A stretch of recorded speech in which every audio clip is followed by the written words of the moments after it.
श्रीमान् वेंकटनाथार्यः कवितार्किककेसरी वेदान्ताचार्यवर्यो मे सन्निधत्तां सदा हृदि श्रीविष्णुचित्तकुलनन्दनकल्पवल्ली श्रीरङ्गराज हरिचन्दनयोगदृश्याम् साक्षात् क्षमां करुणया कमलामिवान्यां गोदामनन्यशरणः शरणं प्रपद्ये तत्प्रेयसः श्रवणयोरमृतायमानां तुल्यां त्वदीय मणिनूपुरसिञ्चितानां गोदे त्वमेव जननी त्वदभिष्टवार्हां वाचं प्रसन्नमधुरां मम संविधेहि कृष्णान्वयेन दधतीं यमुनानुभावम् तीर्थैरथावदवगाह्य सरस्वतीं ते गोदे विकस्वरधियां भवती कटाक्षात् वाचस्फुरन्ति मकरन्दमूषः कवीनाम् दिशन्तु मे देव सदा त्वदीयाः दयातरङ्गानुचरा कटाक्षाः श्रोत्रेषु पुंसाम् अमृतं क्षरन्ति सरस्वतीं संसितकामधेनुम्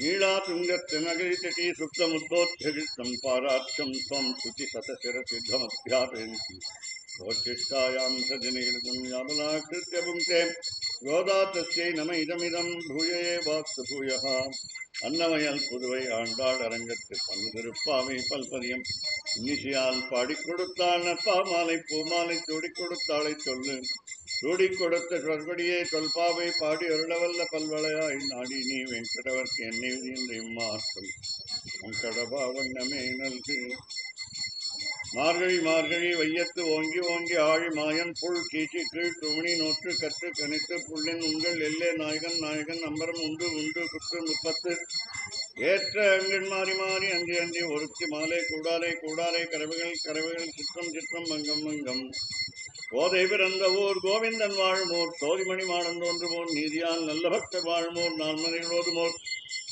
வில்லிப்புத்தோர் வேதக்கோனோர் பாதகங்கள் தீர்க்கும் பரமழிகாக்கும் வேதவனைத்துக்கும் வித்தாகும் கோரிடமையும் மரியாதம் திருவாடிப்போரத்து ஜெகத்துதித்தாள் வாழியே திருப்பாய் 30 செப்பினாள் வாழியே பெரியாழ்வார் பெற்றெடுத்த பெண்பிள்ளை வாழியே பெரும்போதூர் மாமணிக்கு பின்னானாள் வாழியே 143 வாழியே விரரங்க கெகிண்ணி உகந்தளித்தாள் வாழியே மறுவாரும் திருமல்லி வளநாடி வாழியே ஒன்பதுவை நகர்கோதை தற்பதங்கள் வாழியே ஆண்டாள் திருவடிகளே சரணம் उपचारावदेशेन कृतान् हरहर्मया अपचारान् इमान् सर्वान् समस्तवरोत्तमः சிவபதியான சர்வேஸ்வரன் தலை கட்டி கொடுத்து இந்த விஸ்வாவசு தமிழ் ஆண்டு மார்கழி மாதம் சாப மாசக என்று சொல்லப்படுகிறது சமஸ்கிருதத்தில் வில் என்று சொல்லப்படுகிறது இந்த மாதத்துக்கு பேர் வில்லு என்று பேர் வில்லோடு கூட அம்பும் சேர்த்துக்கணும் வில்லு அம்பு வில்லு அம்பை வைத்துக் கொண்டு வென்றவன் ராமாவதாரத்திலே ராமனாக அவதரித்தான். அப்படி ராமனை பத்தி இப்ப முதல்ல இந்த இன்னைக்கு பாசுரத்துல பேச போறோம். நேற்றே அந்த ராமாவதாரத்தை பத்தி கொஞ்சம் பேசணும்.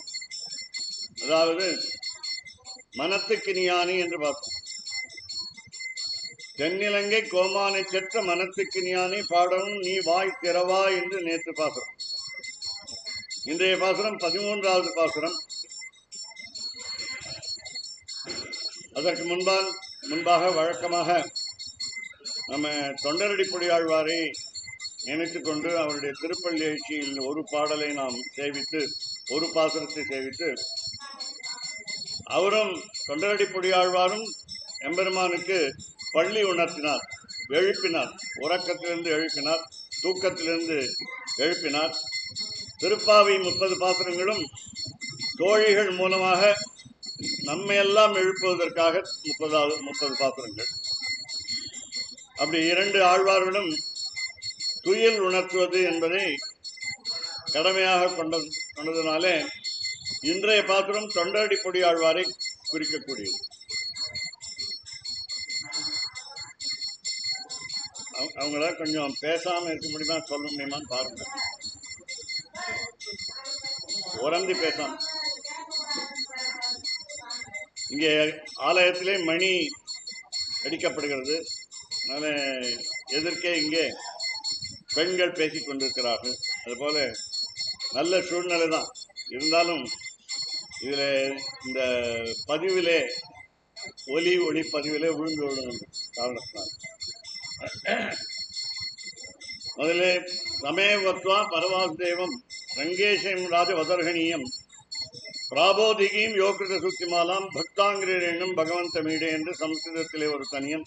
மண்டங்குடி என்பர் மாமரையோர் மன்னியசீர் தொண்டரடிப்படி தொன்னகரும் வண்டு தினத்தவையில் தென்னரங்கத்தம்மானி பள்ளி உணர்த்தும் பிரான் உதித்த ஊர் என்று தமிழிலே தனியன். தொண்டரடிப்படி என்பவர் பக்த அங்கிரி ரேணு என்று சம்ஸ்கிருதத்திலே சொல்லப்படுபவர். அவரும் 10 பாசுரம் இயற்றி புகழ் பெற்றவர். அமலநாதி பிரான் என்ற 10 பாசுரத்தை இயற்றி திருப்பாணாழ்வார் 4000 திவ்ய பிரபந்தத்தில் 10 பாசுரம். அதே போல முதலகவி ஆழ்வார் கண்ணினுன் சிறுத்தாம்பு என்ற 10 பாசுரம். நேற்று என்ன பார்த்தோம்? 7வது பாசுரம் நேற்று சேவித்தோம். இன்னைக்கு 8வது பாசுரம். வம்ப விழ்வானவர் வாயுரை வழங்க மாநிதி கபிலை உன் கண்ணாடி முதலார் எம்பெருமான் படி மக்களும் காண்டற்கு ஏற்பனவாயின கொண்டு நன்முனிவர் தும்புரு நாரதர் புகுந்தனர் இவரோ தோன்றி நன்னீரவியும் துலங்கொழி பரப்பி அம்பரதலத்து நின்று அகல்கின்றதிருள் போய் அரங்கத்தம்மா பள்ளி எழுந்தருளாயே எழுந்தருளாயே எழுந்தருளாயே. காலையிலே எழுப்புவதற்காக பூப்பாளம் என்ற நம்முடைய நாட்டு கர்நாடக இசையிலே ஒரு ராகம், அந்த ராகத்தை பாடி நாம் எழுப்புவது உண்டு. அல்லது நாட்டை என்ற ராகத்திலே மார்கழி திங்கள் என்ற முதல் பாசுரத்தை பாடி நாம் எம்பெருமானை, நம்மை போன்ற மனிதர்களை எல்லாரையும் எழுப்பது உண்டு. அதனால இப்பொழுது வரிசையா அடிவரவு என்று சொன்னேன். நமக்கு நினைவுபடுத்துவதற்காக மார்கழி 2 முறை, வையத்து 1 முறை, ஓங்கி 2 முறை, ஆழி மாயன் புல் கீச்சு கீழ் தூமணி நோற்று கற்று கனைத்து புல்லின் உங்கள் எல்லே. அப்ப புல்லின் வந்துட்டோம். 13வது பாசுரம். அது அட்டானா ராகத்தில் இசைக்கக்கூடிய இந்த பாசுரம்.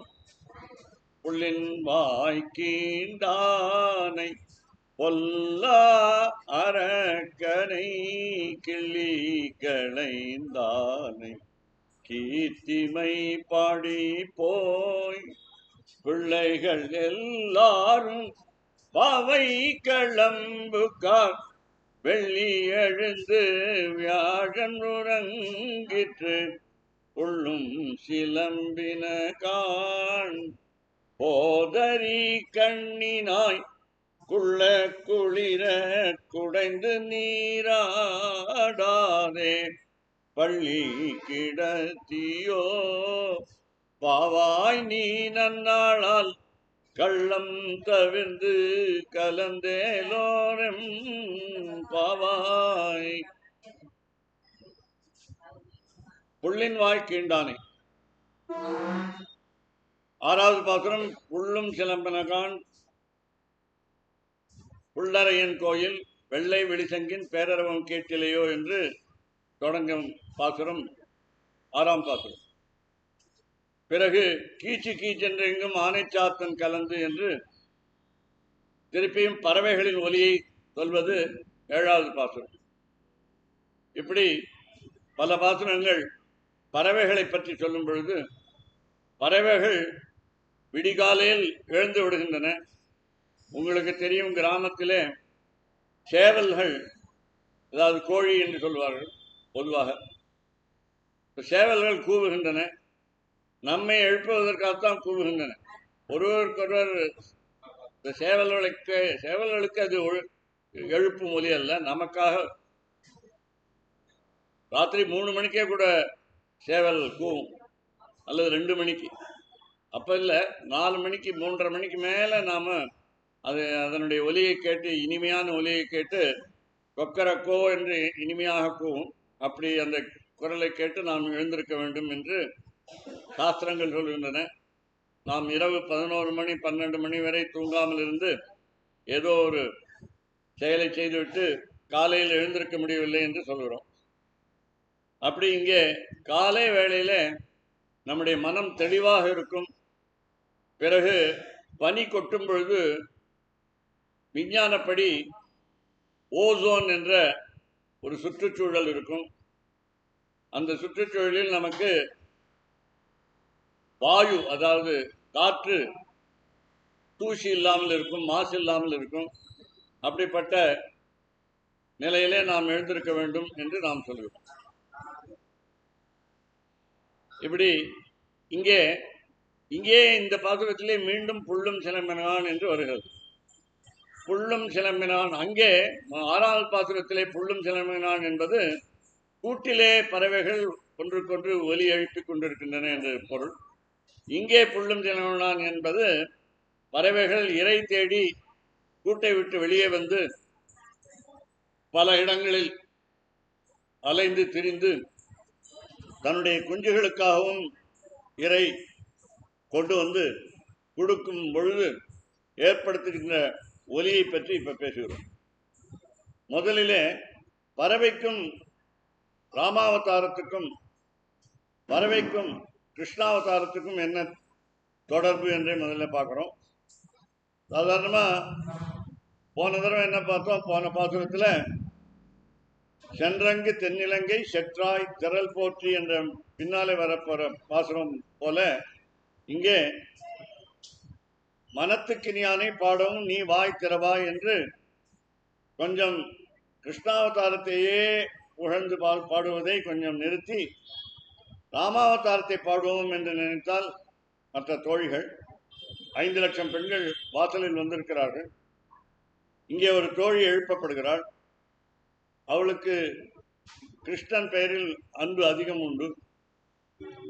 பெருமாளுக்கு கிருஷ்ணனுக்கு அவள் பேர் ஒரு அன்பு உண்டு. ஏனென்றால் அதனால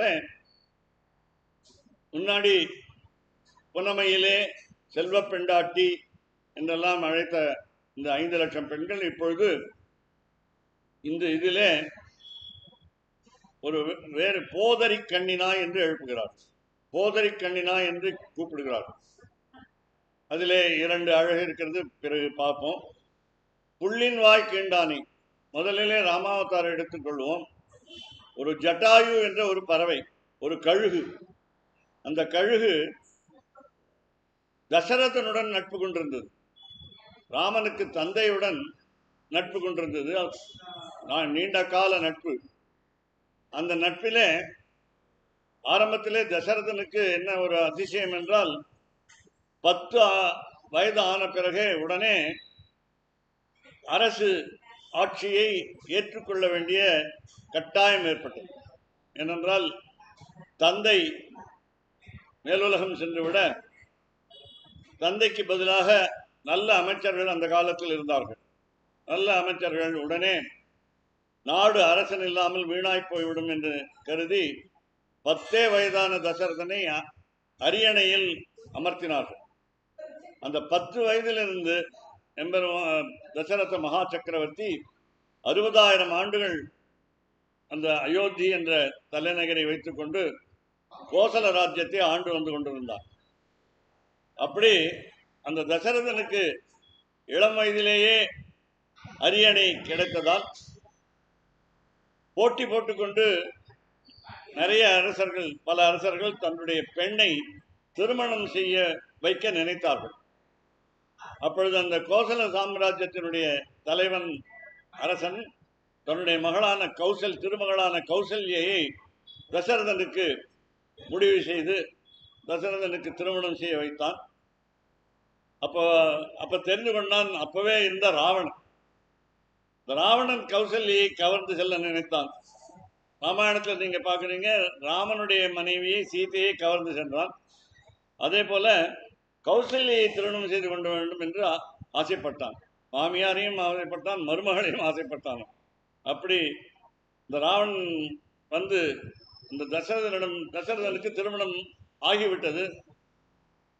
அப்பொழுது ஜட்டாயு அது ஒரு உபாயம் வழி சொல்லிவிட்டு தப்பிப்பதற்கு கடலிலே ஒரு கப்பலிலே போய் சென்று விட்டால் ராவணன் அருகே வருவது நிச்சயமில்லை என்று அவனுக்கு பயம் உண்டு என்று தெரிந்து கொண்டு கப்பலிலே இருவரும் ஏறி கடலிலே சென்றார். புதிதாக திருமணமானவர்கள். அப்பொழுது அங்கே மீண்டும் ராவணன் பறந்து வந்து அரக்கர்கள் எல்லாம் தவம் செய்து எம்பெருமானிடம் வரம் கேட்டு நல்லவர்களை விட வலிமை அதிகமாக இருக்கக்கூடியவர்கள். அதனாலே பறந்து வந்து அங்கே அந்த கௌசல்யை கடக்க நினைத்தான், கடத்தி செல்ல நினைத்தான். அப்பொழுது நட்பு கொண்ட ஜட்டாயு என்ற பறவை கழுகு தசரதனுக்கு உதவி செய்து அவனை விரட்டி அடித்து விட்டான். அந்த ஜட்டாயு மீண்டும் அதே ராவணனை சந்தித்து போரிட வேண்டும் நேர்ந்தது. சீதையை கடத்தி கொண்டு செல்லும் பொழுது வழியிலே பார்த்த அந்த ஜட்டாயு என்ற கழுகு பறவை ராவணனுடன் சண்டை போட்டு தன்னுடைய உயிரை மாய்க்க வேண்டி கடுமையாக சண்டை போட்டும் இறக்கையை வெட்டிவிட்டான் ராவணன். பலசாலியாக இருந்தான். இது கழுகு வயதான கழுகாக போயிட்டது. அதனால அந்த அவனுடைய அடி தாங்காமல் கீழே விழுந்து குற்றுயிரும் கொலையுருமாக கிடைக்கிறது. ராமன் அந்த இடத்தில் வருகிறான். அந்த பறவையை பார்க்கிறான், அந்த ஜட்டாயுவை பார்க்கிறான். அந்த ஜட்டாயு கிட்ட கேட்கிறான், யார் என்னுடைய மனைவியை கடத்தி கொண்டு போனதுன்னு கேட்கிறான். அவனுக்கு தெரியும், ஜட்டாயு பறவைக்கு தெரியும். அதனால பறவை சொல்லியது, இந்த மாதிரி ராவணன் தான் தூக்கி கொண்டு போயிருக்கிறான், ஆனால் நீ இலங்கைக்கு போய் அவளை மீட்டு வர வேண்டும் என்று செய்தியை சொல்லிவிட்டு மேலே பேசுவதற்கு திறமை இல்லாமல் அது உயரை விட்டது. தசரதனுக்கு தன்னுடைய தந்தைக்கு கிடைக்காத ஒரு அரிய வாய்ப்பு ராமனுக்கு அந்த ஜட்டாயு கையால் ராமனுடைய திருக்கையால் ஜட்டாயுவுக்கு கிடைத்தது. ஜட்டாயுவுக்கு கடைசி அந்திம கிரியைகள் செய்வதற்கு ராமன் உதவி செய்தான். அப்படி இப்போ நீங்க காஞ்சிபுரம் பக்கத்துல ஒரு க்ஷேத்திரத்துக்கு போனா திருப்புட்குழின்னு ஒன்று இருக்கு. அங்கே ஜட்டாயு பறவையை ஒரு குழி தோண்டி அதில் புதைத்திருக்கிறார் அந்த பறவை. அதனால புட்குழி, புல்குழி, திருப்புல்குழி, ஜட்டாயுவுக்கு மரியாதை கொடுத்து திருப்புல்குழி என்று ஒரு க்ஷேத்திரம் காஞ்சிபுரம் பக்கத்தில். அதுபோல இந்த புல் என்ன சொல்லித்து, நல்ல வார்த்தையை சொல்லித்து, சரியான செய்தியை சொல்லித்து, உண்மை செய்தியை சொல்லித்து, இன்றைய காலம் மாதிரி தொலைக்காட்சியிலே பல பொய் செய்திகள் வந்து கொண்டே இருக்கின்றன. தினமும் ஆயிரக்கணக்கான பொய்கள். ஒருவர் இறந்து விட்டதாகவே பொய் சொல்கிறார்கள், ஒருவர் சிறையிலிடப்பட்டார் என்று பொய் சொல்கிறார்கள், ஒருவருக்கு நல்ல பதவி கிடைத்தது என்று பொய் சொல்கிறார்கள். இப்படிலாம் நல்ல செய்திகளே குறைந்து கெட்ட செய்திகளே நிறைய இருக்கின்றன தொலைக்காட்சியில். பார்க்கவே கூடாது, நம்பவே கூடாது. இது செய்தியை சொல்லித்து, சரியான செய்தி சொல்லிட்டு, யார் கடத்தி கொண்டு போனான் மனைவியை என்று ராவணன் என்று சொல்லிவிட்டு உயிர் பிரிந்தது. அதனாலே புல் இன் வாய் கீண்டானே, இனிய வாயை கீண்டானே. கேட்டான், திருப்பி கேட்டான், நிச்சயமா ஏன் நீ சண்டை போட்டு உன்னுடைய உயிரை இழக்க வேண்டியிருந்தது? அப்படின்னா என்னுடைய இறக்கையை வெட்டிவிட்டான் என்று சொல்வதற்கு கூட அந்த உயிர் இல்லை. அந்த புல் இன் வாய் கீண்டானே என்று சொல்வார்கள். இது ராமாவதாரம், முன்னாடி நடந்தது அவதாரம். அடுத்த அவதாரம் கிருஷ்ணாவதாரம். கிருஷ்ணாவதாரத்தில் புல் என்று ஒரு பறவை உருவமாக ஒரு கொக்கு வந்தது. அதனால பகாஹான் என்று பெயர், பகாசுரன் என்று பெயர். அவன் ஒரு அரக்கன், அவன் கம்சன் அனுப்பிய அரக்கன். அதனால அந்த கம்சன் அனுப்பிய அரக்கனை இந்த கொக்கு பெரிய வாயை திறந்திருந்தது.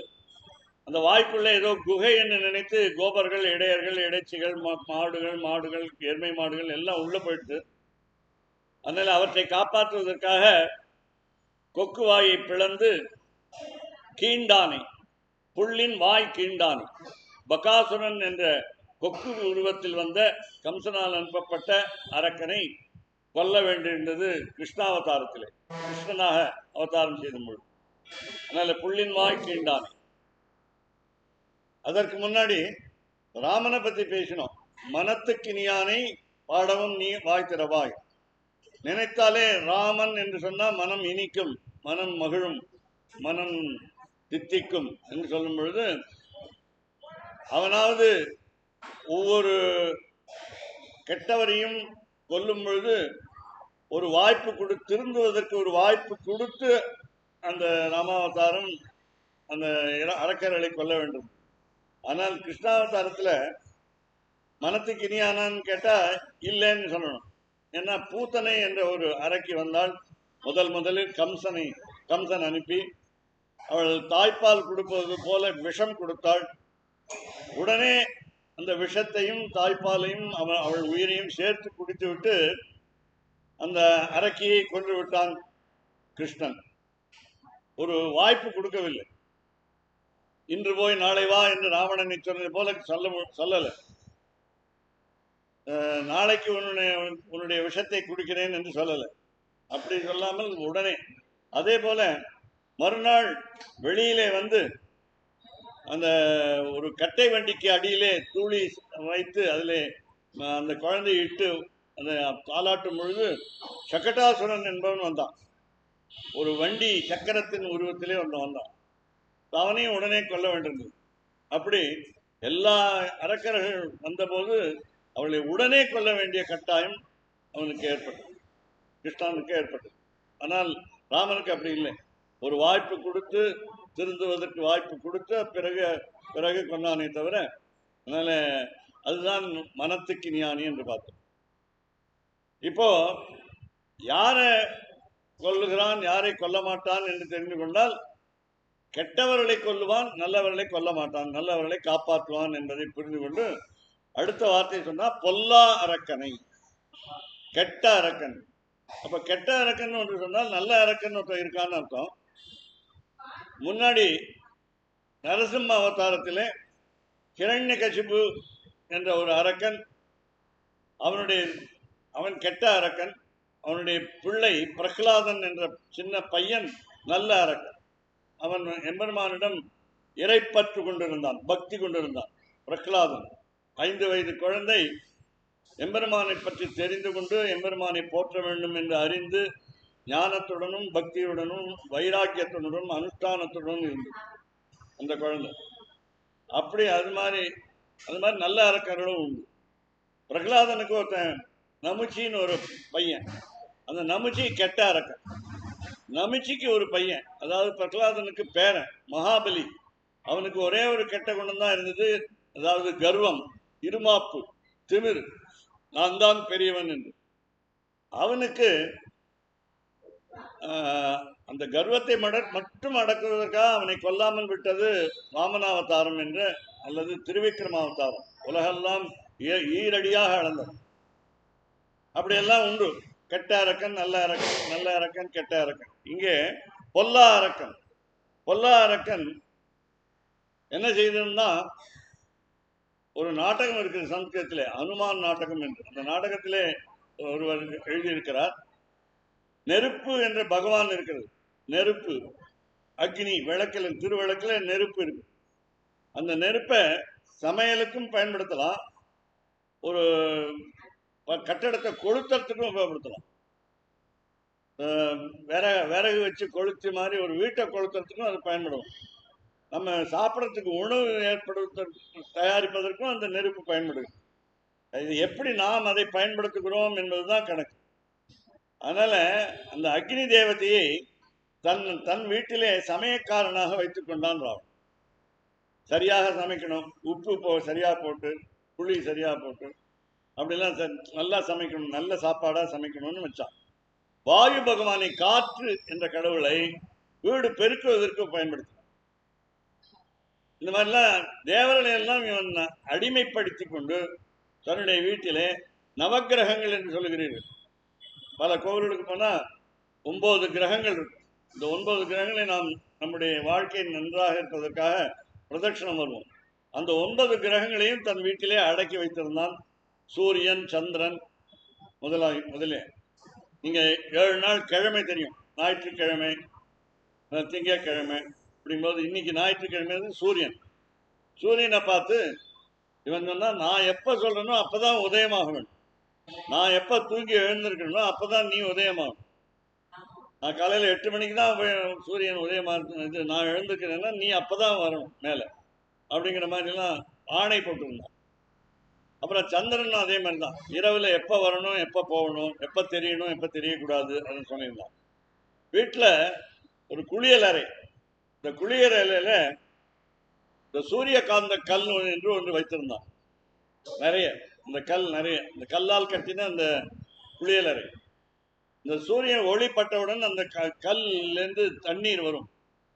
அதனால நமக்கு வீட்டிலே குளியலறையிலே தலைமேலே தண்ணீர் விழுவதற்காக ஷவர் என்று ஒன்று வைத்திருப்போம். அது மாதிரி சூரியனை வைத்துக் கொண்டு பண்ணோம். அதே மாதிரி இரவிலே குளிக்க வேண்டும் என்றால் சந்திரகாந்த கல் என்று ஒரு கல்லை வைத்து அந்த குளியலறை கட்டியிருந்தான். அதனால நிலவுடைய ஒளி பட்டவுடன் அந்த கல் நீர் கசியும், கல்லிலே நீர் கசியும். அந்த நீரை வைத்துக்கொண்டு குளிப்பதற்கு பயன்படுத்தினான். இப்படியெல்லாம் எல்லோரையும் மிரட்டி வைத்துக் கொண்டிருந்தான், தன்னுடைய அடிமைகளாக வைத்துக் கொண்டிருந்தான். அதற்காக அவன் பொல்லா அரக்கன். அது மட்டும் இல்லை, ராமனுடைய மனைவி அழகா இருக்கிறாள் என்று சூர்பனகை போய் அது கோள் மூட்டி விட அவள் பேச்சை நம்பி அந்த சீதையை கவர்ந்து விடுவதற்கு முயற்சி செய்து தன்னுடைய மாமாவை, தாய் மாமனை, மாரீச்சனை மானாக பொய் மானாக சொல்லி, பொன் மானாக போய் சொல்லி அங்கே அவளை கவர்ந்து வந்து விட்டான். இப்படி பிறர் மனைவியை மீது ஆசைப்படுவது என்பது பொல்லா அரக்கன். அதனால பொல்லா அரக்கன் ராவணனுடன் போரிட போகிறான் ராமன்.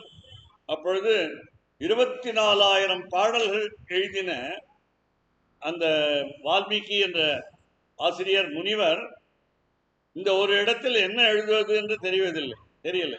எப்படி என்றால், ராமனும் ராவணனும் போரிடும் பொழுது போர் எப்படி இருந்தது என்று சொல்வதற்கு வேறு இணையான பொருள் அவருக்கு கிடைக்கவில்லை. அதனால சொன்னார், ராம ராவணையோர் யுத்தம், ராம ராவணையோர் இவர் என்று.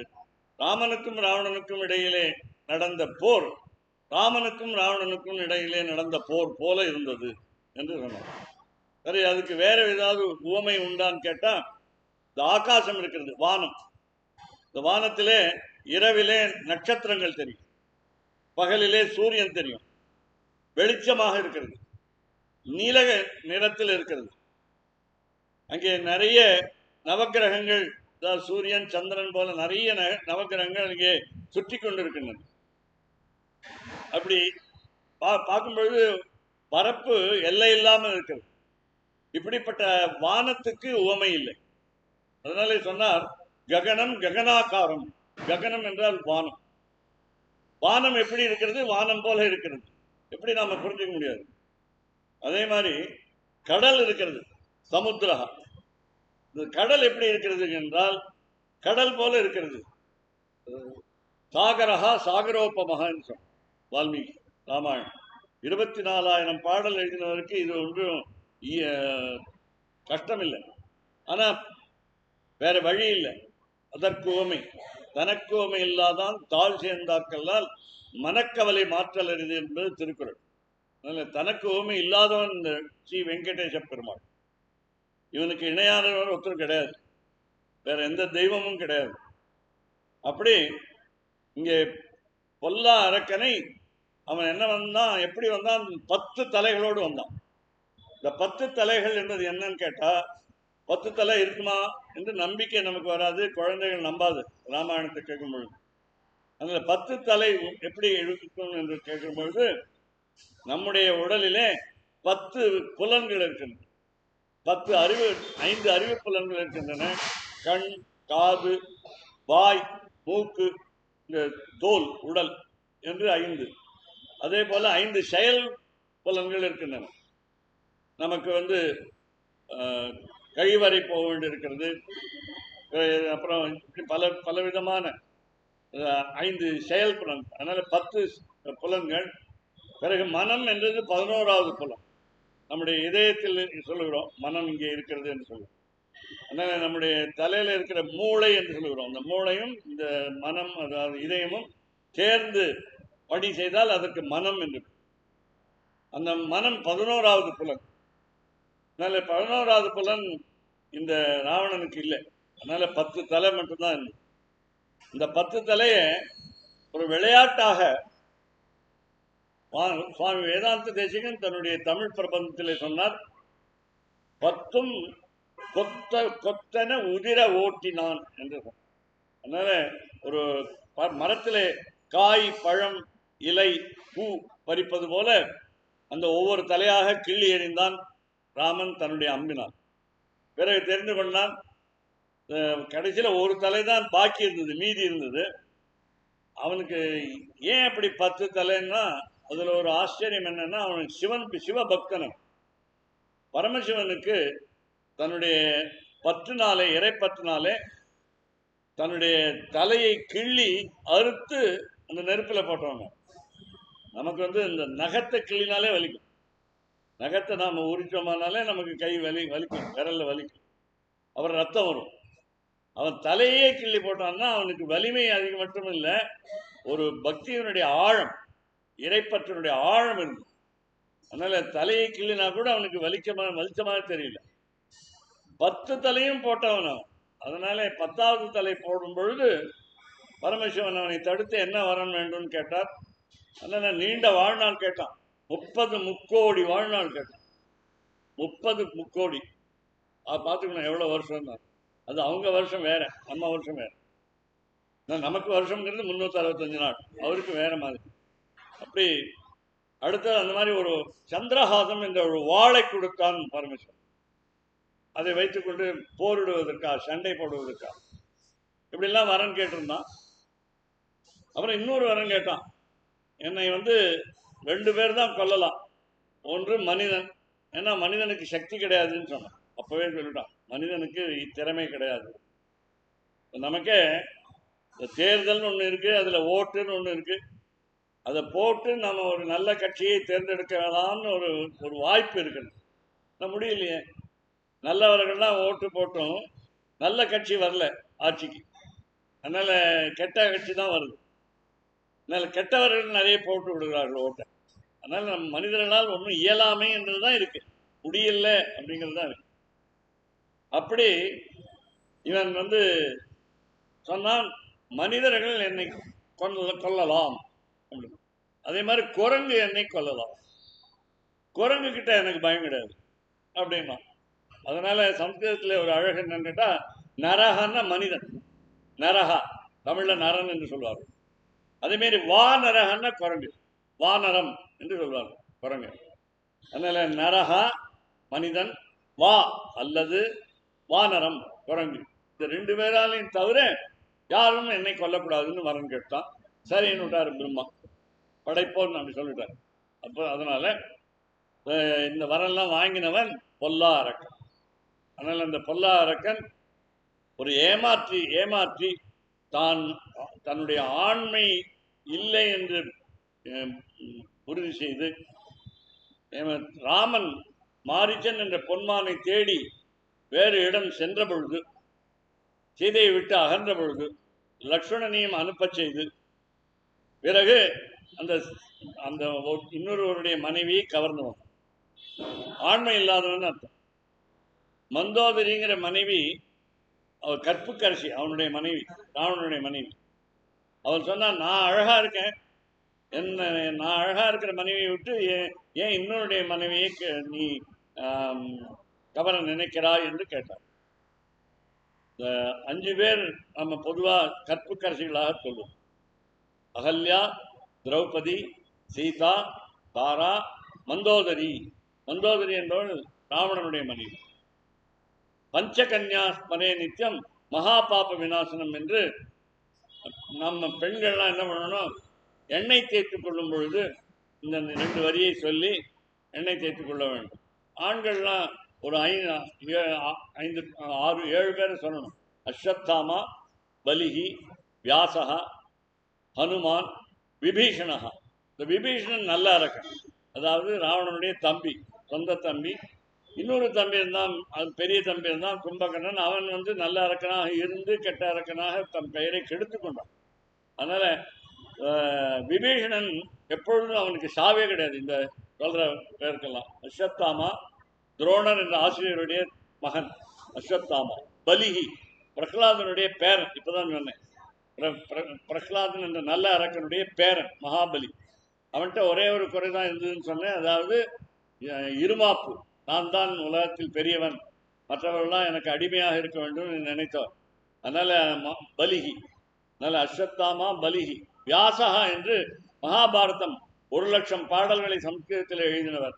அதை தவிர 20,000 வரி உரைநடை பகுதி இருக்கு, கதைகள் இருக்கின்றன, ஸ்டோரி இருக்கின்றன. அப்படிப்பட்ட ஒரு நிலையில அதனால அஸ்வத்தாமா, பலிர், வியாசகா. ஹனுமானை பற்றி தெரியும் உங்களுக்கு. நிறைய இடத்துல கோயில் கட்டி கொண்டாடுகிறோம். ஏனென்றால் அந்த ஹனுமான் ராமனுக்கு பக்தனாக இருந்தான். ஹனுமானுக்கு ஆசீர்வாதம் செய்தவள் தாயார் சீதை. உதவி செய்தது ஹனுமான். ராமனுடைய மோதிரத்தை கொண்டு வந்து, விரல் மோதிரத்தை கொண்டு வந்து, கணையாழியை கொண்டு வந்து சீதைக்கு கொடுத்து விட்டு, சீதை தந்த சூடாமணியை கொண்டு திரும்ப பார்த்ததற்கு அடையாளமாக ராமனிடம் கொண்டு சேர்த்தது ஹனுமான். அதனால ஹனுமானை எல்லோரும் கொண்டாடுவார்கள். ஹனுமானை கேட்டான் ராமன், என்னோடு நீ ஸ்ரீவைகுண்டம் வர வேண்டாமா என்று கேட்டான். வேண்டாம் வேண்டாம், எங்கே ராமனான உன்னுடைய திருநாமத்தை பெயரை எங்கெங்கே சொல்கிறார்களோ அங்கே நான் இருப்பேன். எனக்கு மோட்சம் வேண்டாம், ஸ்ரீவைகுண்டம் போக வேண்டாம். அதனால எத்திர எத்திர ரகுநாத கீர்த்தனம் தத்திர தத்திர கிருத்த மஸ்தக அஞ்சலி, தலையை குனிந்து நான் வணங்குகிறேன், அஞ்சலி செய்கிறேன். இதுதான் அஞ்சலின் பேர். கை ரெண்டையும் சேர்த்தா அஞ்சலின் பேர். கை கூப்புதல் தமிழ்ல சொல்றோம். அதனால எத்திர எத்திர ரகுநாத கீர்த்தனம், எங்கெங்கே ராமனுடைய திருநாமம் சொல்லப்படுகிறதோ தத்திர தத்திர கிருத்த மஸ்தக அஞ்சலியும். அப்ப வரும்போது கை கூப்பி தலை குனிஞ்சா போறாது, பாஷ்பவாரி பரிபூர்ண லோச்சனம். கண்ணிலே பக்தியினாலே ஆனந்த கண்ணீர் வர வேண்டும். அதனால பாஷ்பவாரின்னா ஆனந்த கண்ணீர், வாரின்னா தண்ணீர். தீர்த்தவாரின்னு சொல்றோம். தெப்ப குளத்துல தெப்பம் விழான்னு சொல்லி நடத்துறோம். அப்ப தீர்த்தவாரின்னு சொல்றாங்க. தீர்த்தம்னா நல்ல ஊர், புனித தலம். அங்கே இருக்கிறது வாரின தீர்த்தம், ஜலம், குளம். அதனால தீர்த்தவாரின் பேர் அந்த தெப்ப உற்சவத்துக்கு. அப்படி இங்கே பாஷ்பவாரி பரிபூர்ண லோச்சனம், ஆனந்த கண்ணீரை நிறைந்த கண்களை உடையவன். மாருத்தியம் நமத, நாமெல்லாம் அந்த அனுமானை வணங்க வேண்டும். யார் அவன்? ராட்சச அந்தகன், ராவணனுக்கு முடிவை ஏற்படுத்த உதவி செய்தவன் என்று சொல்றான். ராவணனுக்கு யமனாக வந்தவன் ராவணாந்தகன், ராட்சச அந்தகன் என்று சொல்லப்படுகிறது. அப்படி இங்கே பொல்லா அரக்கனை கிள்ளி கிளந்தான். 10 தலையில ஒரு தலைதான் பாக்கி இருக்கு. அந்த ஒரு தலையை எடுத்தா அவனுக்கு உயிர் போகல ராவணனுக்கு. திருப்பியும் அந்த தலை முளைத்து விடுகிறது. தரையிலே தண்ணீர் ஊற்றி ஒரு விதையை விதைத்து நாம் வளர்த்தால் அது வளர்கிறது போல, அதாவது மெதுவா வளரும் செடினா, உடனே வளர்ந்து விடுகிறது தலை. அப்படிப்பட்ட வரனை பெற்றிருந்தான் பரமசிவனிடம் ஒன்றும் பிரம்மாவிடம் ராவணன். அதனால திருப்பி வளருது என்று தெரிந்து கொண்டு அப்புறம் அம்பை இதயத்தை நோக்கி அனுப்பினான். அப்புறம்தான் அந்த அம்பு இதயத்துக்குள்ளே சென்று எங்கேயாவது ஒரு மூலையிலே சீதையை பற்றி உள்ள எண்ணம் இன்னும் இருக்கிறதா என்று தேடி அலைந்தது என்றான் கம்பன். அதனால உள்ளே இந்த இதயத்துக்குள்ளே நுழைந்து தடவி பார்த்துதான் வாளிங்கிறான். வாளினா அம்பு. வாளினா நம்ம வீட்டில் என்ன சொல்றோம், குளிர் நிலையில வைத்திருக்கின்ற தண்ணீர் பாத்திரத்துக்கு வாளின்னு சொல்றோம். அது இல்லைங்க. வாளினா அம்பு, சரம் என்று சொல்கிறேன், பானம் என்று சொல்றோம். அப்படி அதனால பொல்லா அரக்கனை கிள்ளி கிளந்தானை கீர்த்திமை அவருடைய பெயரை புகழை பாடிக்கொண்டு நாங்கள் போய்கொண்டிருக்கிறோம். 5 லட்சம் பெண்கள் போய்கொண்டிருக்கிறோம், நீ மட்டும் வரவில்லை என்று இப்ப சொல்கிறார்கள் ஒரு தோழியை பார்த்து. திருப்பி சொல்றோம், புள்ளின் வாய் கீண்டானை பொல்லா அரக்கனை கிள்ளி கலந்தானை கீர்த்திமை பாடி போய். அப்ப அவ கேட்டா, முன்னாடி சொன்ன தோழி மாதிரி கேட்டா, எல்லாரும் வந்துட்டாங்களா, 5 லட்சம் பேர்ல ஏதாவது பாக்கி இருக்காங்களா, என்னுடைய நண்பர்கள் எங்கே அப்படின்னு கேட்டா, என்னுடைய உறவினர்கள் எங்கேன்னு கேட்கும் பொழுது, பிள்ளைகள் எல்லாரும் வந்துட்டாங்க அப்படின்னு சொன்னான். நல்ல பிள்ளைகள் எல்லாரும் எங்க போயிருக்காங்க, போயிட்டாங்கிறீங்களே, எங்க போயிருக்காங்க? பாவை களம் புக்கார். பாவை நோன்பு நோற்பதற்காக ஒரு பெண் போன்ற ஒரு உருவத்தை, அதாவது தாயாரை எடுத்துக்கொண்டு எழுந்தருளச் செய்துன்னு சொல்வார்கள். எடுத்துக்கொண்டு யமுனை என்ற ஆற்றின் கரையிலே போய் சேர்ந்து விட்டார்கள். பிள்ளைகள் எல்லாரும் பாவை களம் புக்கார். இது கோயில் களம் என்று இந்த இடத்துக்கு பேர் கோயில் களம். களம் என்றால் இடம். பாவை களம் புக்கார், உள்ளே நுழைந்து விட்டார்கள், அதாவது நாற்றங்கரைக்கு சென்று விட்டார்கள் என்று சொன்னார். இந்த 5 லட்சம் பெண்களிலே இந்த தோழி தவிர மற்றவர்கள் எல்லாம் வாசல்ல நிற்கிறாங்க. முன்னாடி வாசற்கடை பற்றின்னு உள்ள வந்துட்டாங்க. அதுக்கு முன்னாடி பார்த்தோன்னா முற்றம் புகுந்து முகில்வண்ணன் பேர்பாடன்னு சொன்னாங்க. நடுவில் வந்துட்டாங்க, வீட்டுக்கு நடுவில். இப்ப என்ன பண்றாங்க பார்ப்போம். பிள்ளைகள் எல்லாரும் பாவை கிளம்புக்கார். அப்ப முதல் பாசுரத்துல மார்கழி திங்கள் மதி நிறைந்த நன்னாளான்னு ஆரம்பித்தார். நல்ல நாள்ல ஒரு விரதம் நோன்பு தொடங்க வேண்டும் என்பதற்காக. அதனால மதி நிறைந்த நன்னாளால், நிலா முழுதாக தெரியக்கூடிய பௌர்ணமி நாளில் என்று அங்கே பொருள். இங்கே பிள்ளைகள் எல்லாரும் பாவை கிளம்புக்கார், வெள்ளி எழுந்து வியாழம் உறங்கிற்று. காலையில நாம் எப்பொழுது எழுந்திருக்க வேண்டும் என்று சொல்லும் பொழுது, நிலா பார்த்தீர்களானால் நிலாக்கு பக்கத்துல எதுக்கு ஒரு அடையாளத்துக்காக சொல்றேன். நிலா இல்லாட்டாலும் அமாவாசை அன்னைக்கு நிலா தெரியாது, இருந்தாலும் அந்த நிலா பக்கத்துல இருக்கக்கூடிய ஒரு நட்சத்திரம் பளபளப்பாக இருக்கும். அதுக்கு பேரு சுக்கிரன் என்று பேர். இந்த சுக்கிரன் என்று சொன்னால் வெள்ளிக்கிழமைன்னு அர்த்தம். சுக்கிரஹா என்று சொன்னால் அரக்கர்களுக்கு ஆசிரியருக்கு பேர் சுக்கராச்சாரியன்னு பேரு. அவருக்கும் நல்ல மதிப்பு உண்டு, நல்ல படிப்பு உண்டு, நல்ல ஞானம் உண்டு. மகாபலி சக்கரவர்த்திக்கு ஆனா தப்பான அறிவுரை கொடுக்கிறார். வந்த குள்ளமான வாமனாமன் அவதாரம் எடுத்த எம்பெருமானுக்கு தானம் தையாதே என்று தடுத்தார். அதனால அவருக்கு என்னாச்சு, அந்த கையில ஒரு கமண்டலுன்னு ஒரு பாத்திரம், அந்த பாத்திரத்துல தண்ணீர் இருந்தது. அந்த தண்ணீரை அந்த மகாபலி சக்கரவர்த்தியுடைய மனைவி சந்தியாவளி என்பவள் கணவனுடைய கையிலே அதை விட வேண்டும், தண்ணீரை விட வேண்டும். அப்பொழுது அந்த தாரை வார்த்து கொடுப்பது என்பது, தாரை என்றால் தமிழ்ல சொல்ற மாதிரி தான் பொழியறதுன்னு பேர். பொழியது அந்த நிறைய தண்ணீரை வாங்கி கொண்டு இந்த 3 அடி கேட்டான் அந்த சின்ன பையன், கொடுத்தேன்னு சொல்லிட்டான். சந்தியாவளி கொடுத்தேன்னு. அந்த தண்ணீர் அந்த பாத்திரத்திலேருந்து வெளிவருவதற்கு அது ஒரு மூக்கு இருக்கு.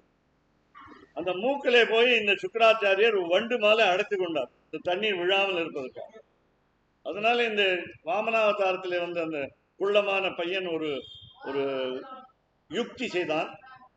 பக்கத்தில் இருந்த தர்பை புல்லை எடுத்து, தர்பை புல்லுங்கிறது கூறாக இருக்கும், அது கையை நீங்க செடியிலேருந்து பறிக்கும்போது கையை வெட்டிடும், ஜாகிரதையா படிக்கணும். இதனால ஜாகிரதையா பறிக்கிறவனுக்கு பேர் குஷலகான்னு பேர், சம்ஸ்கிருதத்துக்கு கெட்டிக்காரன்னு பேர். குஷலகான கெட்டிக்காரன், பொதுவாக குஷலகான் கெட்டிக்கார பையன் சொல்றோம். அந்த தர்பையை கை கிழிக்காமல் அந்த செடியிலிருந்து ஒரு கத்தியாலே அறுக்க வேண்டும். என்னைக்கு அறுக்கணும்னு தான் கணக்கு இருக்கு, அமாவாசை அன்னைக்கு அறுக்கலாம் அப்படின்னு. அந்த தர்பை புல் பக்கத்துல இருந்து அந்த தர்பை புல்லுடைய நுனியாலே, கூறான நுனியாலே அந்த சுக்கராச்சாரியர் அடைத்து கொண்டிருந்த வழியை இவர் குத்தி விட்டார். அதனால அவருக்கு ஒரு கண்ணு போயிடுச்சு. சுக்கராச்சாரியருக்கு ஒரு கண்ணு தான், இன்னைக்கு ஒரே கண்ணு தான், ஒற்றை கண்ணு.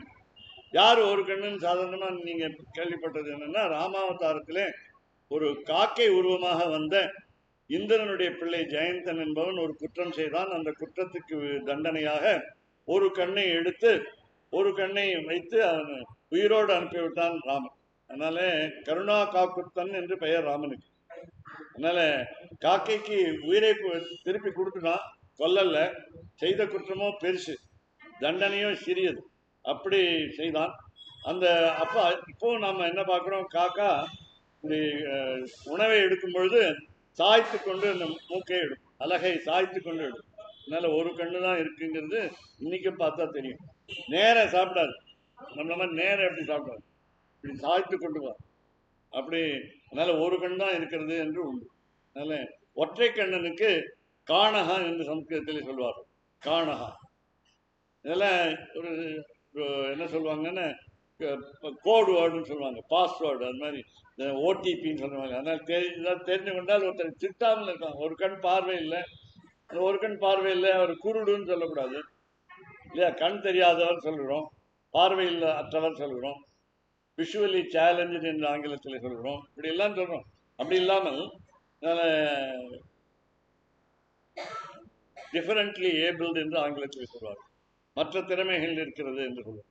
அப்படி இல்லாமல் ஒருத்தரை திட்டாமல் இருக்கிறதுக்காக இதெல்லாம் பயன்படுத்தி கொள்ளலாம். அதனால அப்படி அந்த ஒற்றை கண்ணனாக அந்த சுக்கராச்சாரியர் போக, இந்த வெள்ளி வந்து விட்டது, வெள்ளிக்கிழமை, இன்னைக்கு வெள்ளிக்கிழமைன்னு வைத்துக்கோங்க, இன்னைக்கு ஞாயிற்றுக்கிழமை தான்.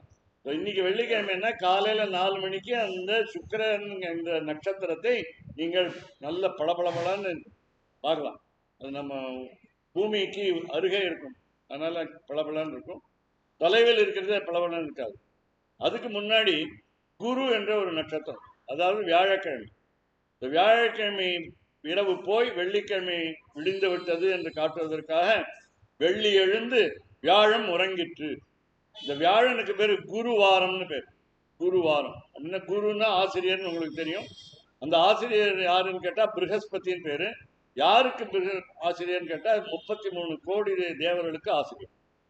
இவர் 66 கோடி அரக்கர்களுக்கு ஆசிரியர் சுக்கிரன். அதனால நல்லவர் போய் கெட்டவர் வந்து விட்டார்னு அப்படி ஒரு அர்த்தம். நாம வெள்ளிக்கிழமை நல்ல கிழமை சொல்றோம், விளக்கேற்றுவதற்கு நல்ல கிழமை, காலையிலே விளக்கேற்ற வேண்டும் என்றெல்லாம் சொல்றோம் இல்லையா. ஆனா இந்த வெள்ளிங்கிற பேரு, அது சம்ஸ்கிருதத்தில் சொன்னீங்கன்னா அது கெட்ட ஆச்சாரியன் ஆயிடும். அவர் அந்த மாணவர்களுக்கு அவர் நல்ல ஆசிரியர் தான். ஆனா அவர் என்ன சொல்லிக் கொடுக்கணும், 33 கோடி தேவர்களோட சண்டை போடாதேன்னு சொல்லிக் கொடுக்கணும். நல்ல சண்டை போடுன்னு அவர் சொல்லிக் கொடுக்கல, அவர் நல்லதுதான் சொல்லிக் கொடுக்குறார். ஆனாலும் மாணவர்கள் கெட்ட மாணவர்களாக இருக்கிறார்.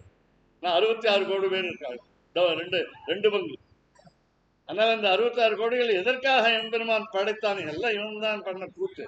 ஏன் படைத்தான்னு கேட்டா, நமக்கு ஒரு துன்பமே இல்லைன்னு வச்சுக்கோங்க. வாழ்க்கையில நாம சாப்பிடவே வேண்டாம்னு வச்சுக்கோங்க, உட்காந்து தூங்கிட்டே இருப்போம், படுத்துட்டே இருப்போம். பசிக்குது, வயிறு பசிக்குதுன்னு உடனே சம்பாதிக்கணும், பணம் வேணும். அப்ப மழை பெய்யுதுன்னா வீடு வேணும், வீடு இல்லாம மழையில நனைஞ்சுக்கிட்டே இருக்க முடியாது. அப்படிங்கிறதுனால ஒவ்வொன்றுக்கும் எல்லாத்துக்கும் சம்பாதிக்கணுங்கிற ஆசை, பொருள் ஈட்டணுங்கிற ஆசை இடத்துல நம்ம செயல்படுவோம், இல்லாட்டா சோம்பேறி ஆயிடும். அப்படி அந்த 66 கோடி அரக்கர்களும் எப்பொழுதும் 33 கோடி நல்லவர்களை தேவர்களை துன்புறுத்தி கொண்டே இருப்பார். ஏன்னா அவங்களும் துன்புறுத்தலைன்னா நாமளும் என்ன பண்ணணும், நமக்கு ஒன்றும் வாழ்க்கையில துன்பமே இல்லைன்னா கோவிலுக்கு வர மாட்டோம், இறைவனை கும்பிட மாட்டோம், வேண்ட மாட்டோம், அழமாட்டோம், கெஞ்ச மாட்டோம், ஒன்றும் இல்லாம கோயிலா போ, நீ போய்க்கோமோ, நான் வேற எங்கேயாவது போறேன், அப்படி இல்லாமல். அதனால பக்தி என்பது ஊட்டுவதற்காக அந்த நமக்கு துன்பங்கள் ஏற்படும்னு ஒரு பெண் சாதாரண பெண்களை கெட்டிக்காரி என்றுதான் சொல்வார்கள். எப்படி என்றால் சம்ஸ்கிருதத்திலே அது உண்டு. அதனால ஸ்திரைணம் புத்தி என்று சொல்வார்கள். ஸ்திரீ என்றால் அறிவுள்ளவர்கள் என்றால், பெண் என்றால் அறிவுள்ளவர் அப்படி என்று சொல்வார்கள். அதே மாதிரி அது பெரிய மகாகவி காளிதாசனே ஒரு நாடகத்திலே சொன்னான். அதனால பிரத்துன் பண்ண மதி என்று சொல்வார். முன்னுக்கு முன்னால் என்ன நமக்கு நல்லது வருமா கெட்டது வருமா என்று தெரிந்து கொண்டு செயல்படுபவள் பெண் என்று சொல்வார். அதனால அப்படி முன்னறிவிப்பு இன்றி நமக்கு துன்பம் வந்தால் அதை வைத்துக்கொண்டு நம்மை காப்பவள் பெண் என்று சொல்வார்.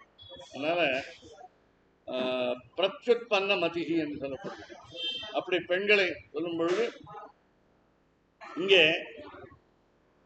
பொல்லாரக்கனை கிள்ளி கிளந்தானே கீர்த்திமை பாடி போய் பிள்ளைகள் எல்லாரும் பாவை கிளம்புக்கார் வெள்ளி எழுந்து வியாழன் முறங்கி. வெள்ளிக்கிழமை வந்து விட்டது, குரு என்ற நட்சத்திரம் மறைந்து விட்டது. சாதாரணமாக அந்த குரு என்ற நட்சத்திரம், வியாழன் என்ற நட்சத்திரம், ப்ரஹஸ்பதி என்ற நட்சத்திரம் வருவதற்கு செல்வதற்கு முன்னாலேயே அந்த வெள்ளிங்கிற நட்சத்திரம் உண்டு. அதனால ஜூபிட்டர் என்று ஆங்கிலத்திலே சொல்வார்கள், வெள்ளியை வந்து வீனஸ் என்று சொல்வார்கள்.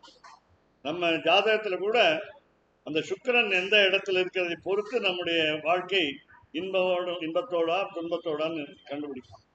அதனால சுக்கிரன் இருந்தால் நல்ல இடத்துல இருந்தால் நமக்கு நல்லது நடக்கும் என்று சொல்றோம். அதனால இங்க வெள்ளி எழுந்து வியாழன் உறங்கிட்டு இப்ப சொன்னா புல்லும் சிலம்பின காணும். இறையை தேடி பல இடங்களுக்கு சென்று கொண்டிருக்கின்ற பறவைகளை ஒலி ஏற்படுத்தும் நேரம், பறவைகள் ஒலி எழுப்பும் நேரம். அதனால காலை விடிந்து விட்டது, நீ வா, எழுந்து வா என்று சொல்கிறார். புல்லும் சிலம்பினகான். அப்புறம் கொஞ்சம் பாராட்டினாங்கன்னா நமக்கு மனசு சந்தோஷம். நம்மளை யாராவது பாராட்டினாங்க, நல்லவர் என்று சொன்னாங்கன்னா, கெட்டவனா இருந்தாலும் நல்லவர் சொன்னா பாராட்டுனா ஒரு ரொம்ப மகிழ்ச்சி. அதனால போதறி கண்ணினான். போது என்றால் பூ, அதனால புஷ்பம். இந்த பூ வந்து அரினா மான், இந்த பூ போல கண்ணை உடையவன், தாமரை பூ போல, தாமரை கண்ணன் என்று பெருமாளுக்கு பேர். செந்தாமரை கண்ணன் இங்கே புண்டரீகாட்ச பெருமாள்னு திருவள்ளரை தேசத்துல எம்பெருமானுக்கு திருப்பெயர். அதனால செந்தாமரை கண்ணனை நினைத்தாலே நமக்கு தூய்மை வந்துவிடும் என்று சொல்லுகிறது. அபவித்ர பவித்ரோவா சர்வாவஸ்தாம் கதோபிவா யஸ்மரே புண்டரீகாட்சம். செந்தாமரை கண்ணனை நினைத்தால் சகா பாஹ்ய ஆபியந்தர சுச்சிகி என்று சொல்லுகிறது. உள்ளும் புறமும் நமக்கு தூய்மை. ஏதோ நாம் நீராடி இங்க பேசக்கூடாதுப்பா தம்பி, இங்க பேச. அதனால சர்வாவஸ்தாம் கதோபிவா யஸ்மரே புண்டரீகாட்சம் சகா பாஹ்ய, வெளியில். திருப்பி அங்க போய் பேசுறீங்க, ஹலோ.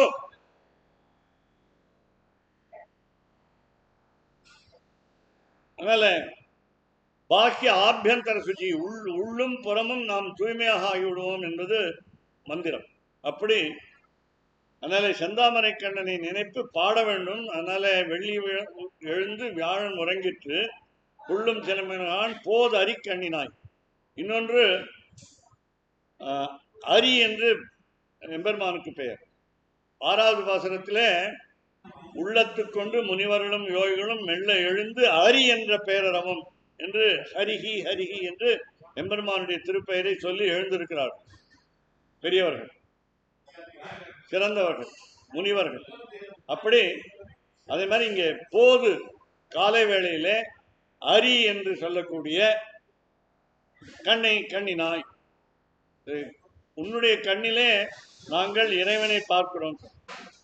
உங்க கண்ணை பார்த்தாலே உங்களுக்கு நல்ல கண்ணுன்னு சொன்னா அந்த இறைவனே அந்த பிம்பமாக தெரிகிறான். அந்த வெங்கடேசனுக்கு பெருமாள்ங்கிறது உங்க கண்ணில் தெரியல. பார்த்தா இந்த பாப்பான்னு ஒண்ணு இருக்கு, பியூப்பில்னு சொல்லுவாங்க. அதை பார்த்தா உங்களுக்கு அந்த பிம்பம் தெரியும். அதனால உங்க கண்ணிலே எம்பெருமான் நிறைந்திருக்கிறான். ஆழ்வார் சொன்னார், கண் நிறைய புகுந்தான், என்னை முற்ற பருகினான். என்னை சாப்பிட்டுட்டான் அப்படின்னா, தண்ணீர் குடிக்கிற மாதிரி குடிச்சுட்டான் என்னை முற்ற பருகினான் ஆழ்வார். அப்படி அதாவது நம்முடைய உடல் பூரா எம்பெருமானுடைய பக்திக்காக ஏற்பட்டது. அதனால நாம் என்ன நினைக்கிறோம் தவறாக, இந்த உடல் என்னுடையது, என்னுடைய உயிர் என்னுடையது, என்னுடைய உயிர் அப்படிங்க. இந்த உள்ளே இருக்கிற உயிர், அதாவது மூச்சு விடுகிறோம், இப்ப பேசுகிறோம், நீங்க கேட்குறீங்க, இதெல்லாம் உயிர் இருக்கிறது என்றார். இந்த உயிர் என்னுடையதுன்னு என்று சொல்றோம். இந்த உடல் என்னுடையதுன்னு என்று சொல்றோம். கை கால், என் கை என் கால் தானே சொல்றோம், உங்க கை உங்க கால்னு சொல்றதில்லை. அதனால ஆனால் இந்த என்ன விஷயம் கேட்டா, இந்த உடலோ இந்த உயிரோ நம்மதில்லை, யாருடையது? அவனுடைய சொத்து. அதை அவன் காக்க வேண்டும். நம்ம உயிருக்கு ஆபத்து அவன் வராமல் காக்க வேண்டும். இந்த உடலுக்கு துன்பம் வராமல் இவன் காக்க வேண்டும். அதனால இங்க போதரி கண்ணினாய். இப்போ என்ன ஆச்சரியம் என்றால், இந்த பெண் என்ன பண்ணுகிறா, ஏற்கனவே கண்ணனோட இருக்கா உள்ள வீட்டுல. அது வீட்டுல எந்த கண்ணனோட இல்லைன்னு சொல்லி பார்த்தா, என்ன பொய் சொல்லி பார்த்தா, அதுக்கு முன்னாடி ஒரு காரணம் சொல்லிட்டேங்க. நாற்றத்துழாய்மொழி நாராயணன் சொல்லிட்டாங்க. வீட்டுக்குள்ளே கண்ணன் இருந்தாலே துளசி நறுமணம் அடிக்கும். அதனால இந்த துளசி அடிக்க நாற்றத்துழாய் நல்ல மறுமணம் கொடுக்கக்கூடிய துளசி இலை இருக்கிறதுனால அந்த வாசனையில நீங்க கண்ணனோட தான் இருக்கேன்னு தெரிஞ்சு போச்சுங்கிறான். அதனால இப்ப என்ன நினைச்சு பார்க்கலாம், இந்த தோழி உள்ளே எழுந்திருக்காத தோழி என்ன சொல்லலாம், குள்ளன்னு உயரம் குறைவான அப்படி அந்த அர்த்தம் இல்லை. எம்பெருமான் பரமபதத்தில் எப்படி இருக்கிறான் என்று நினைத்துக் கொண்டிருக்கிறான். குள்ள வாமனாவதாரத்தை நினைத்துக் கொண்டிருக்கிறாராம். குள்ள அப்புறம் குளிர்ச்சியாக இருக்கிறது என்று சொன்னால், நாம அந்த கடல் கரைக்கு போய் நின்று கொண்டிருந்தால் அப்ப கொஞ்சம் குளிரும் இல்லையா, கடற்கரையிலிருந்து காத்து வரும். இப்ப கூட கடற்கரை ஓரத்தில் இருப்பவர்கள் எல்லாரும் எல்லாம் சொல்லுகிறார்கள், எங்க ஊர் குளிர்ச்சியாக இருக்குங்கிறாங்க. எனக்கு நம்பிக்கை இல்லை, நான் போய் பார்த்துருக்கோம் சென்னை போன்ற பல இடங்கள்ல. ஆனா அங்க போனா காற்று அடிக்கிறது, காற்று வெப்பத்துடன் அடிக்கிறது தான் பார்த்துருக்கோம். ஆனா ஊர் பூரா குளிருதுங்கிறாங்க. மார்கழி மாதத்துல குளிரும், அப்ப சித்திரை மாதத்துல குளிருமாங்கிறது தெரியாது. சித்திரை மாதத்துல குளிர்ந்த காற்று அடிக்குமான்னு தெரியாது. அதனால இவன் என்ன நினைக்கிறா, குளிர என்று சொன்னால் திருப்பார்கடலிலே பள்ளி கொண்டிருக்கின்ற எம்பெருமானை நினைத்து பார்க்கிறாள். வியூக ரூபம் என்று சங்கர்ஷணன், பிரத்யும்னன், வாசுதேவன், பிரத்யும, அனிருத்தன் என்று 4 திருநாமங்களை உடைய வியூக ரூபம், அதை நினைத்து பார்க்கிறாளாம் குளிர. அப்புறம் குடைந்து என்று சொன்னால், நாம வரோம் கோயிலுக்கு வரோம், இங்க போறோம், உள்ள சந்நிதி போறோம், வலது பக்கம் ஆச்சாரியன் சந்நிதி இருக்கு, ராமானுஜாச்சாரிய சந்நிதி. அங்க பல தெய்வங்கள் அங்கே இருக்கின்றன. ஒவ்வொன்றாக பார்த்து மகிழ்ந்து கையை கூப்பி தொழுகிறோம். அப்படி தொழின உடனே அந்த பக்கம் இந்த பக்கம் வரோம், வெங்கடேசனை பார்க்குறோம். அங்கே ஒவ்வொரு தெய்வத்துக்கும் என்ன உயரம், என்ன மாலை போட்டிருக்காங்க, என்ன நகை அணிந்திருக்காங்க அந்த தெய்வங்கள் என்னெல்லாம் பார்க்குறோம். கூர்ந்து பார்க்குறோம், அதான் குடைந்து பார்க்குறோம். முத்து மாலை போட்டிருக்காங்களா, இன்னைக்கு போய் சேவித்தீங்களா இந்த ஸ்ரீரங்கத்தில் எம்பெருமானே முத்து குறின்னு ஒருத்தர் சொன்னார், முத்து சேவைன்னு ஒருத்தர் சொன்னார். காது அணி இருக்கிற தோடு, இந்த தோடு பூரா முத்தா இருக்கும். இன்னைக்கு போய் பாருங்க, இல்லைன்னா கூட எல்லாம் அனுப்பிச்சுடுறாங்க. ஸ்ரீரங்க விலாசம் என்ற இது பெயரில் எல்லாருக்கும் அனுப்பி விடுறாங்க. அதனால கத்தி பேசுறாங்க, சாப்பிடுங்க, ஹலோ சாப்பிடுங்க, கத்தி பேசுறாங்க. அதனால இன்னைக்கு முத்து சேவைன்னு பேரு. முத்தங்கி சேவை எம்பெருமானுக்கு சைன திருக்கோலத்திலே இருக்கு. அதனால முத்தங்கி சேவை பெரிய பெருமாளுக்கு, நம்பெருமாளுக்கு தலையிலே கிரீட்டம், அது தலைமுடி அணியில அது ஒரே முத்தாகும். திருமேனி பூரா இன்னைக்கு முத்தாகும். முத்தங்கி சேவை நம்பெருமாளுக்கு இன்றைக்கு.